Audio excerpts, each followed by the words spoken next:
감사합니다. 아니 그렇게 당황하지 말고 영어로 해요. 영어로 해도 다 알아듣고 하니까요. 예. 성경 말씀을 끝까지 해주셔서 그 하나님의 말씀까지 선포해 주시면 좋겠어요. 예. 좀 그거 좀 더 알려주셔야 될 것 같아요. 예. 자, 너무나 감사합니다. 오늘 함께 해주신 여러분 다시 한번 서로 인사할까요? 반갑습니다. 반갑습니다. 반갑습니다. 반갑습니다. 너무 축복하고요. 오늘 하나님께서 귀한 말씀을 통해서 우리들의 삶과 우리들의 모든 환경을 이끄실 줄 믿습니다. 자, 오늘 출애굽기 20장 4절로부터 6절 말씀을 통해서 십계명 시리즈 두 번째 얘기를 시작하겠습니다. 자, 십계명 시리즈 십계명 두 번째는요, 한마디로 오늘 제목처럼 너를 위하여 새긴 우상을 만들지 말고 만들지 말라, 뭐 이런 말씀이죠. 자, 우리는 지금 우리가 살아가고 있는 이 시대는 AI 시대라고 합니다. 식당에서 로봇이 음식을 가져다 주는 것이 이제는 더 이상 불편하며하고 낯설지가 않은 그런 세상이죠.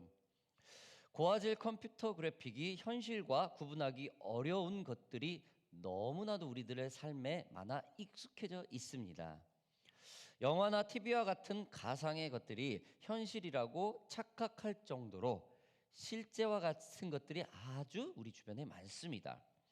요즘은 안면 인식 프로그램이라는 안면 그거를 만들어져서 사람의 얼굴 인식을 그 사람의 모든 신상 정보를 알아낼 수가 있죠. 꼭 그 아이디 카드처럼 버스데이 카드처럼 말이죠. 더 나아가 얼굴을 바꾸는 프로그램이 나와서 사람의 얼굴을 모두 바꾸어 버리는 어플리케이션까지 나왔습니다. 그래서 어떤 유튜브들은 이러한 얼굴을 바꾸는 어플을 사용하여서 자신의 콘텐츠를 만들어가기도 하죠. 우리의 생활은 어떻습니까? 이제는 자동차 자율 운행 이게 더 이상 불안한 존재가 아니고 아주 보편적이 되고 있죠. 이 자율 운행 시스템은 지금 세미로도 지금 저기 하고 있지만 거의 요즘 나온 차는 90% 이상이 세틀이 돼서 나오죠. 이처럼 자율운행 또한 우리 삶에 그런 AI 시대가 아주 가깝게 와 있다라는 겁니다. AI 시대는 우리의 외모와 상상만을 바꾸는 것이 아니죠. 최근에는 챗 GPT 혹 바드 같은 인공지능 프로그램이 나와서 사람의 생각과 창의적인 영역까지 잠식해 나가기 시작을 하고 있습니다. 그래서 각종 논문이나 수학, 새로운 개발, 그리고 새로운 음악의 작사, 작곡까지 이 챗 GPT나 바드가 문제없이 해결한다는 것이죠. 우리의 생각과 생활을 이젠 AI가 그만큼 아주 가깝게 밀접해 있다라는 겁니다. 그래서 많은 사람들은 이 AI 시대가 우리의 편리함을 위한 축복이다라고 말하는 사람이 있는가 반면 이것은 우리의 모든 것을 태화시키는 재앙이다라고 하는 의견들이 대립하기도 합니다. 여러분, 생각만 하고 상상만 했고 어떤 가상적으로만 접했던 일들이 이제는 실질적으로 우리 생활 눈에 우리 삶에 근접해 있는 세상이 되었습니다. 이것이 바로 AI입니다. AI 시대입니다. 여러분, 이러한 시대에 우리가 십계명을 배우고 있어요. 이러한 시대에 교회를 다니고 있어요. 왜 AI 시대와 이 교회와 십계명 말씀을 배우는 게 왜 이렇게 어렵냐? 십계명 하나님의 말씀은 보이지 않는 하나님을 믿는 과정입니다. 교회는 보이지 않는, 만져지지 않는, 잘 느껴지지 않는 하나님을 믿는 거예요. 이 눈에 보여지고 만져지는 이런 시대, AI 시대 때 말입니다. 어쩌면 AI 시대를 살아가는 우리와 정반대의 의미가 바로 어쩌면 이 십계명을 배우고 성경 말씀을 보는 거라고 해도 과언이 아닐 정도로 정말로 갭이 많이 벌어지고 있습니다. 그러나 여러분, 하나님의 말씀은 받아들이기에 어려운 이 시대에 분명히 우리에게 살아 역동하고 있습니다. 여러분 믿으십니까? 믿으셔요? 네? 하나님의 말씀 살아 있습니다, 여러분. 하나님의 말은 그 어떤 것보다 힘이 있고 능력이 있습니다. 우리는 하나님의 말씀을 배우고 있습니다. 그래서 우리들의 삶에 많은 역사가 있을 줄 믿습니다. 지난주에 이어 우리는 십계명 하나님이 주신 우리에게 주신 10가지 말씀이라는 것을 배웠습니다. 이 10가지 말씀들은 하나님이 사랑으로 우리에게 주시는 말씀이라고 배웠죠. 오더 리스트가 아니라고 했습니다. 이어서 그 두 번째 말씀, 너를 위하여 새긴 우상을 만들지 말라. 아주 보이지 않는 시대에 도대체 이 말이 무슨 말인가 좀 같이 보겠습니다. 자, 오늘 이 배울 이 제2계명은 언뜻 보아도 1계명, 나 외에는 다른 신을 내게 두지 말라라는 것과 좀 반복하는 것 같아요. 좀 굉장히 비슷한 것 같죠. 2계명도 1계명처럼 하나님 외에 다른 우상을 섬기지 말라라는 것처럼 보입니다. 그러나 2계명은 1계명과 분명히 차이가 있습니다. 자, 1계명은 하나님 외에 다른 신을 섬기는 것을 금지하는 계명이고, 2계명은 하나님을 눈에 보이는 형태로 형상화하여 섬기는 것을 금지하는 계명입니다. 우상 숭배 금지죠. 신명기 4장에서 또 그 설명이 아주 자세히 나와 있습니다. 4장 15절부터 19절까지 제가 한번 읽어보겠습니다. 여호와께서 호렙산 불길 중에서 너희에게 말씀하시던 날에 너희가 어떤 형상도 보지 못하였은즉 너희는 깊이 삼가라. 그리하면 스스로 부패하여 자기를 위해 어떤 형상이든지 우상을 새겨 만들지 말라. 남자의 형상이든지 여자의 형상이든지 땅 위에 있는 어떤 짐승의 형상이든지 하늘을 나는 날개 가진 어떤 새의 형상이든지 땅 위에 기는 어떤 곤충의 형상이든지 땅 아래 물속에 있는 어떤 어족의 형상이든지 만들지 말라. 또 그리하여 내가 하늘을 향하여 눈을 들어 해와 달과 별들 하늘 위에 모든 천체 곧 너희의 하나님 여호와께서 천하 만민을 위하여 배정하신 것을 보고 미혹하여 그것에 경배하며 섬기지 말라. 여러분, 세상의 모든 종교가 섬기고 있는 게 이 단어에 다 나오죠. 예? 다 있죠. 우리 한국도 뭐 샤머니즘, 뭐 달림을 섬기고 뭐 정한수 나무에다 대게 그런 거 있죠. 예. 모든 게 있어. 이걸 다 하지 말라는 거예요. 왜? 이걸 하나님이 말 한마디로 다 만들었잖아요. 하나님이 만든 거잖아요. 그렇죠? 하나님이 만든 거를 하나님이라고 하지 말라는 거예요. 피조물인데. 여러분, 이 호렙산이 오늘 지금 방금 읽은 이 신명기 말씀에 호렙산에서 하나님을 만난 이스라엘의 민족들은 그 어떠한 형상도 보지 못하였다는 그 기억을 지금 다시 한번 되새기고 있습니다. 이 호렙산을 표기하고 있고 출애굽기에서는 이 호렙산이 신의 산으로 표기를 했습니다. 그러나 많은 성경학자들은 이 호렙산과 이 신의 산이 같은 산으로 지명을 하고 있습니다. 자, 아무튼 이들은 이 호렙산에서 그 어떠한 형상을 보지도 못했는데 하나님을 만났다는 것을 인정합니다. 누가요? 이스라엘 사람들이요. 이미 하나님을 알고 있어요. 아무것도 보지 못했던 그 하나님을 이들은 이미 아멘하면서 받아들였던 사람들입니다. 다시 말해서 그 어떠한 형상, 보이지 않는 하나님을 이미 알고 있었다라는 겁니다. 여러분, 지금도 마찬가지지만 당시 주변 국가들은 자신들의 신들을 어떤 형상을 제작하여서 그것에 절하고 숭배하였습니다. 그러다 보니 하나님을 오해하기 쉬웠죠. 하나님도 다른 신들처럼 형상이 있으신 분으로 오해할 가능성이 있었다라는 거예요. 그래서 우리도 하나님에 대해서 잘 알아야 합니다. 잘 배워야 그 하나님에 대해서 알 수가 있죠. 잘 알아야 그 하나님을 우리 다음 세대에게 건강하게 전할 수 있습니다. 하나님에 대해서 잘 모르면 여러분 늘 의심을 하고 불순종을 해야 하는 그런 어려움에 시달리게 됩니다. 자, 그럼 보이지 않는 하나님을 어떻게 알 수 있을까요? 아니, 어떻게 알아가야 할까요? 먼저 우리는 하나님은 영이시라는 것을 인정해야 합니다. 스피릿이라는 것을 인정해야 하는 것이죠. 요한복음 4장 24절에는 하나님에 대해서 이렇게 말을 합니다. 하나님은 영이시니 예배하는 자가 영과 진리로 예배할지니라. 여러분, 성경 분명 얘기를 합니다. 하나님은 영이시니 이 땅의 그 어떠한 남자나 여자, 짐승의 짐승 같은 형상 그리고 하늘을 나는 새나 바다의 물고기 같은 형상으로 하나님을 표현해서는 안 된다라는 거예요. 즉 일반된 형상을 가지고 신이라고 해서는 안 된다라는 겁니다.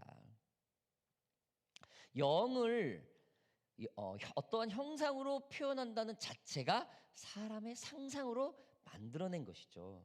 여기서 잠깐 참 카톨릭 얘기를 조금 해야 돼요. 로만 카톨릭은 이제 뭐 개신교에서 참 건강하게 보질 않아요. 이 로만 카톨릭에서 크리스찬이 원래 시작인데 500년 전에 거기서 리폼드 개혁이 되었었죠. 저희가 지금 우리가 다니는 교회가 그런 개혁 교회입니다. 아무튼 이 로마 카톨릭에서는 이 십계명의 오늘 본문 말씀 두 번째 너희를 위하여 새긴 우상을 만들지 말고라는 게 없어요. 근데 그들의 성경에는 있어요. 왜? 똑같은 히브리 성경을 번역을 한 거기 때문에. 정말 희한하죠? 세 번째 계명이 두 번째로 땡겨졌어요. 그리고 나머지 10번째 계명이 두 개로 나눕니다. 그래서 10계명을 맞춰가요. 아무튼 로만 카톨릭에서는 두 번째 계명 너를 위하여 새긴 우상을 만들지 말라, 이 계명이 없습니다.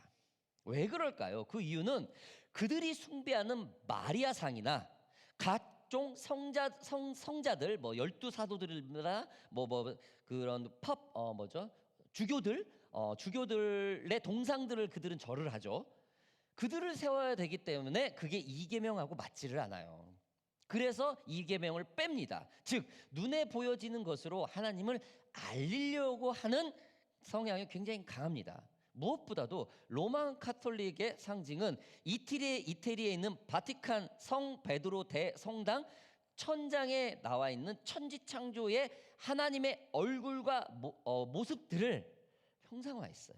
남자의 모습으로 표현을 합니다. 더 재미있는 것은 카톨릭 백과사전에는 이렇게 나와 있어요. 거기에는 교황권은 자신들에게 하나님의 법을 변경할 수 있거나 삭제할 수 있는 권한이 있다라고 이렇게 기록을 합니다. 그럼 한번 제가 읽어볼게요. 베드로와 그의 후계자, 즉 교황을 뜻합니다. 후계자들은 교훈이나 금지에 관한 율법에 부과할 수 있는 권세를 가졌음과 아울러 이러한 율법들로부터 면제해주는 권세가 있고 필요하다면 폐지시키는 권세도 있다. 이러한 사법상의 권한은 심지어 죄까지라도 용서할 수 있는 권세를 포함하고 있다. The Catholic Encyclopedia 12장 265페이지 파트 2를 얘기하는 거죠. 여기에 이게 엄연히 나와 있어요. 즉 교리와 성경을 교황을 바꿀 수가 있다라는 거예요. 1.1획도 흐트러짐 없는 하나님의 이런 말씀을 한 사람이 바꿀 수 있는 거예요. 물론 성경의 번역과 오류가 있는 것들, 그 시대적에 맞게 조금씩 번역이 되는 버전들이 바뀔 때가 있어. 이거는 전 세계에 검증되는 성서공회가 있어요. 전 세계 각 교단의 지도자들이 모여서 충분한 상의를 합니다. 수년 동안. 이거는 번역이 조금 잘못됐다, 아니면 초창기 때 뭐 70여 년 전에 번역했던 게 뭐 잘못이 됐다라고 해서 개정은 조금씩 합니다. 그래서 검증된, 그리고 거기에 풋노트 주해를 달죠. 그래가지고 설명을 해요. 그렇게 철저한 검증 아예 바꿀 수 있어요. 그러나 로만 카톨릭은 그렇지 않아요. 자기가 바꿀 수 있어요. 혼자.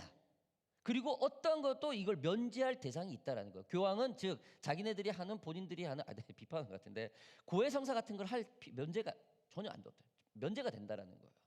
당신들은 하나님과 다이렉트를 하고 당신을 통해서 성도들과 간다라는 거죠. 참 많이 틀리죠. 많이 틀려요. 그래서 참 재미있습니다. 여러분, 가톨릭은 예수님의 직계 제자인 베드로부터 시작을 했어요. 12제자, 수석제자로부터 시작을 했습니다. 그러나 그게 시간이 지날수록 부패해갖고 십계명을 바꾸면서까지 하나님의 말씀에 불순종하는 결과가 되었어요. 그러나 너무나 안타까운 것은 본인들이 불순종한다는 걸 전혀 모른다는 거예요.